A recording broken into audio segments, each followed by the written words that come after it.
Anil Ravipudi direction లో megastar Chiranjeevi హీరోగా ఓ cinema రూపొందుతున్న సంగతి తెలిసిందే.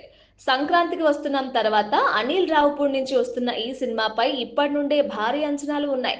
ఈ సినిమాను Shine Screens banner Gold Box Entertainments పై సాహో గారపాటి, సుష్మిత కొనిదెల సంయుక్తంగా నిర్మిస్తున్నారు.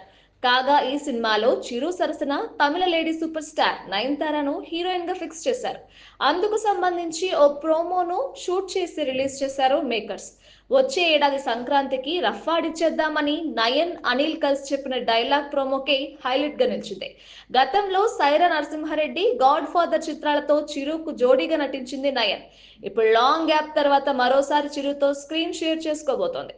Out and out comedy entertainer గా ఈ సినిమాను తెరకెక్కిస్తున్నాడు అనిల్ రావిపూడి.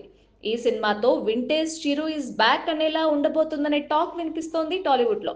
కాగా చిరు సినిమా కోసం నయనతార భారీ రెమ్యునరేషన్ తీసుకోబోతోందని సమాచారం. వినిపిస్తున్న టాక్ ని బట్టి ఏకంగా 18 కోట్ల మేర తీసుకుంటుందనే టాక్ టాలీవుడ్ సర్కిల్స్ లో చక్కర్లు కొడుతుంది. ఏదేమైనా నయన్ ఉంటే ఆ క్రేజ్ వేరు. భారీ బడ్జెట్ పై తెరకెక్కుతున్న ఈ సినిమాకు భీమ్ సిసోరియా సంగీతం అందిస్తున్నారు. వచ్చే ఏడాది సంక్రాంతి కానుకగా విడుదల కానుంది ఈ మూవీ.